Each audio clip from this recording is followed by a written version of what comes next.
नमस्कार, मैं संतोष सिंह और आज हम बात मिस्टर खान की कर रहे हैं। उस खान की जिसको लेकर कई तरह की नैरेटिव गढ़ने की कोशिश हो रही है। देखिए, मैं विशुद्ध पत्रकार हूं और मेरा पत्रकारिता जो है सो धर्म है और लगभग 28 वर्षों के पत्रकारिता जीवन काल में मुझे ये सकून है कि मैंने कलम से समझौता नहीं किया है। मुझे ये सकून है इस बात का कि हमने लोगों कभी पैसे के लिए नहीं लगाया किसी शख्सियत के सामने में। हमने कभी पेड न्यूज नहीं किया है। आज हमारे गुरुदेव ने हमारे फेसबुक पर एक टिप्पणी की। हालांकि मेरे फेसबुक पर टिप्पणी नहीं की, उन्होंने अपने फेसबुक पर लिखा।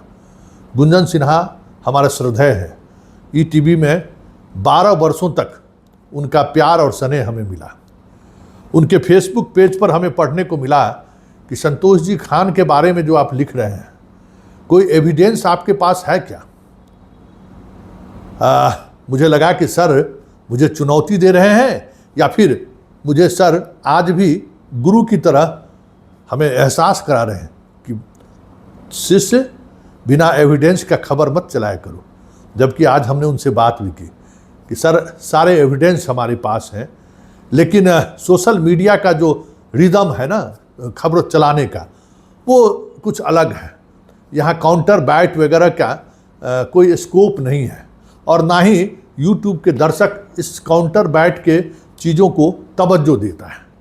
फिर भी गुरु का आदेश था और गुरु, जब सवाल है कि एकलव्य सामने खड़ा हो और गुरु आशीर्वाद मांगे या गुरु फिर कहे कि नहीं, आपको इस तरीके से भी रिपोर्टिंग करनी चाहिए, चाहे बात कुछ भी रहे, सोशल मीडिया का रिदम क्यों ना अलग रहे। आप पत्रकार हैं, आप पत्रकारिता करिए। सर आपके लिए ये खबर है और इस देश के तमाम उस दर्शकों के लिए खबर है जो खान को गरीबों का मसीहा मानते हैं। आज सबसे बड़ा खान के ऊपर सबसे बड़ा खुलासा हम करने जा रहे हैं। ये खान का कोचिंग इंस्टीट्यूट देखिए, है ना, ये खान का कोचिंग इंस्टीट्यूट बड़ी बड़ी बातें हुआ करता है। खान को लेकर बड़ी बड़ी दावे भी हो रहे हैं कि उन्होंने अंजना ओम कश्यप के बारे में कह दिया, इसलिए आज पुलिस सरकार उस पर कार्रवाई कर रही है। क्या क्या नहीं कहा जा रहा है, हिंदू मुस्लिम नैरेटिव, मोदी, क्या क्या नहीं कहा जा रहा है। जबकि सच यही है कि अंतिम दम तक सरकार खान को फेवर करती रही है। अंतिम दम तक सरकार खान के साथ खड़ी रही है। आज हम खान पर जो खुलासा करने जा रहे हैं, जमीन हिल जाएगा। पहले हम बात उसके कोचिंग संस्थान की करते हैं। बिहार में 2010 में कोचिंग खोलने के लिए एक कानून बनाया गया था और उस कानून के तहत जो भी कोचिंग खोलेगा उसको लाइसेंस लेना है। आपको पता है खान के पास इसका लाइसेंस नहीं है। आज इस मुद्दे को लेकर हम तहकीकात शुरू की क्योंकि मेरे गुरु का आदेश था। पता चला कि ये जो लाइसेंस है जिला शिक्षा पदाधिकारी देते हैं, उसमें डीएम की एक कमेटी भी है। हमने सीधा जिला शिक्षा पदाधिकारी से संपर्क किया, मैंने फ़ोन किया। इससे पहले मैंने पूरी तौर पर अपने जो तरीके हैं, कैसे लाइसेंस निर्गत होता है, कैसे मान्यताएं दी जाती हैं, सब कुछ, सारा अध्यादेश की कॉपी से लेके नियमावली तक का, उस पर राज्यपाल के मोहर तक का सब चीज़ हमने ले लिया है। खान के पास लाइसेंस नहीं है। कोचिंग चलाने का लाइसेंस खान के पास नहीं है।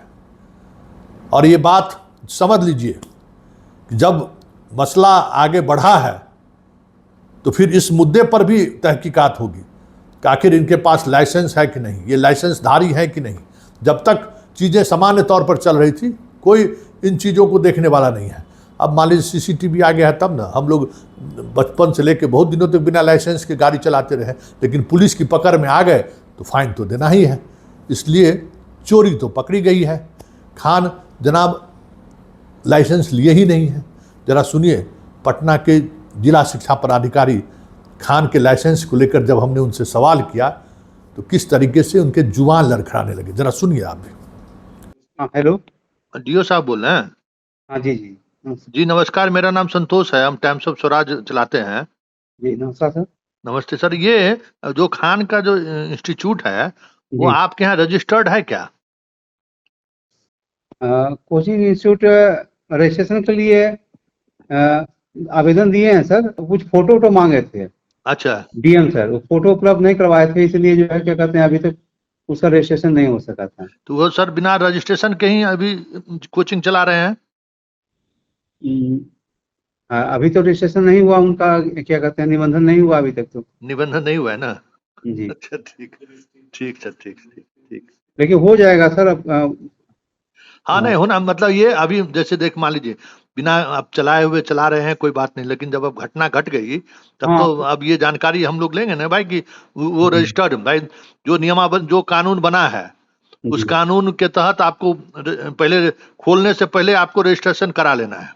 लेकिन होता तो नहीं है सर, इतना कोचिंग जो है गली में जो है हर डेग डेग पटना में तो कोचिंग है, लेकिन ऐसा हाँ, होता नहीं है। होता नहीं है, लेकिन लेकिन अगर मान लीजिए घटना घट गई कुछ, हाँ हाँ तब तो आपको खोजेंगे ना भाई आपके लाइसेंस है कि नहीं है। हाँ जी जी जी, करवाने के लिए इसीलिए तो निकला था कि कोचिंग का रजिस्ट्रेशन करवा लीजिए। उसके लिए हम्म। पोर्टल भी हुआ था, पर हुआ था बहुत तो दिए, तो हम लोग लगता है कि 500 से अधिक लगता है कि या उससे ज्यादा का निबंधित है है मतलब कोचिंग। 1200 तो है, मेरे लिस्ट है मेरे पास। हाँ हाँ 1200 से अधिक निबंधित है, लेकिन जी। खान निबंधित नहीं है, तो यही हमको जानकारी अभी कंफर्म है। फिलहाल नहीं है, उनका प्रक्रिया में है अभी फोटो ठीक वोटो। ठीक ठीक ठीक ठीक ठीक है ठीक ठीक। ठीक। सुन लिए, खान के पास कोई लाइसेंस नहीं है, अनलीगल है, गैर कानूनी है उसका ये संस्थान। तब फिर बात आगे बढ़ेगी कि उनके गार्ड की पिटाई हुई, चाहे उनके संस्थान पर हमला हुआ। जब संस्थान ही गैर कानूनी है तो फिर सवाल उठेगा तो दूर तक जाएगी ही जाएगी। सिर्फ इतना ही नहीं, गरीबों के इलाज के लिए इन्होंने अस्पताल खोला है। वाह क्या बात! देख ले हैं ना अस्पताल, जहाँ सस्ते मूल्य में सब कुछ होता है, टेस्ट भी होता है, किडनी का जो जितने भी तरह का टेस्ट हो सब कुछ वहाँ बहुत साधारण कीमत में होता है, और उसके यूट्यूब पर एक से एक लोग उसको प्रचारित करते हैं। आप ये जानकर हैरान रह जाएंगे कि इन्होंने अस्पताल खोलने के लिए भी जो लाइसेंस की जरूरत है, मिस्टर खान वो लाइसेंस भी नहीं लिए। समझ गए? आज हमने सिविल सर्जन से भी बात की और यहाँ के फायर पदाधिकारी से भी बात की, और आईजीएमएस में जहाँ से इनको पॉल्यूशन का सर्टिफिकेट दिया जाता है वहाँ भी हमने बात की। इसकी प्रक्रिया की शुरुआत भी इसने नहीं की है, और कितने महीने से इनका अस्पताल चल रहा है। क्या ये सही है? सवाल नहीं करनी चाहिए? क्या ये सवाल मौजूद नहीं है? क्या ये अधिकार खान को है कि आप अस्पताल में गरीब को देखिए चाहे किसी को देखिए, आप लाइसेंस लेंगे कि नहीं? वहाँ पे आप जिस तरीके का उपकरण का आप इस्तेमाल कर रहे हैं उसके लिए जो पॉल्यूशन का जो सर्टिफिकेट की ज़रूरत है या मतलब लाइसेंस की ज़रूरत है, आप नहीं लेंगे। ज़रा सुनिए, फायर पदाधिकारी से जब हमने बात की तो वो क्या कह रहे हैं, और जब मैंने सिविल सर्जन से बात किया तो किस तरीके से बगल झांकने लगे। जरा दोनों अधिकारी की बात सुन लीजिए। सर नमस्कार, मेरा नाम संतोष है, हम टाइम्स ऑफ स्वराज के एडिटर हैं। सिविल सर्जन साहब से बात हो रही है? नहीं सर अभी। हाँ हाँ बताया जी नमस्कार, हम संतोष मेरा नाम है। जी हाँ, ये हम टाइम्स ऑफ स्वराज चैनल चलाते हैं, इसके हम एडिटर हैं जी। ये जो खान का हॉस्पिटल है, क्या वो आपके यहाँ रजिस्टर्ड है क्या? सीएमओ से आपका ये है क्या? खान? हाँ हाँ, खान जो हॉस्पिटल चला रहा है। खान हॉस्पिटल में अभी कहाँ रजिस्टर, तो हम लोग के यहाँ नहीं है खान का। क्या नाम से है? जी सर, क्या नाम से है? क्या कर रहे हैं? खान के नाम से है? नहीं नहीं, पूरा नाम अस्पताल का बताइएगा तब हम खोज पाएंगे यहाँ के, हाँ वो नाम है कि नहीं है। अच्छा एक अस्पताल मिनट का सर, पूरा नाम। एक बता दे रहे हैं।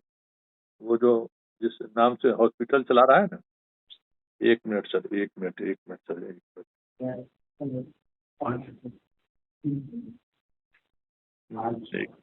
सॉरी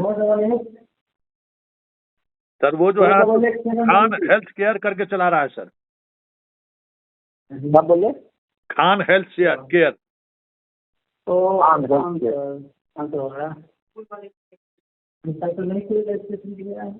ठीक है, देख के बताया जाता है सर। ठीक है, ठीक ठीक। हेलो जी नमस्कार, मेरा नाम संतोष है, हम टाइम्स ऑफ स्वराज के एडिटर हैं। जी जी तो बताएं।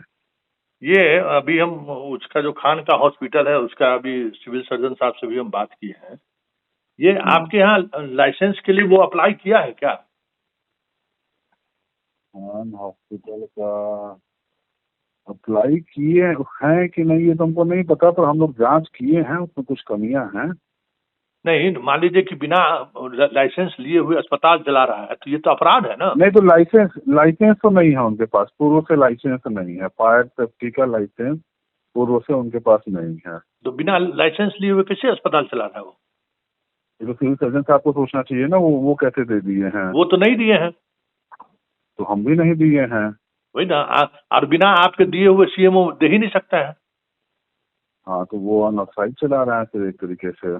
मतलब आप तो मान लीजिए जांच करने के लिए गए थे, लेकिन जो फायर का जो है सो उन्होंने मतलब लिया ही नहीं है, और जब तक फायर का नहीं मिलेगा तब तक उसको क्लिनिकल इसका जो है सो मिलेगा भी नहीं। हाँ तो फिर हमारे यहाँ से तो नहीं मिला है उनको। वो नहीं मिला है ना? नहीं। ठीक ठीक, थैंक यू। Okay okay. आपने सुना, यह है मेरी पत्रकारिता। हमने वो सच आपके सामने लाकर रख दिया है।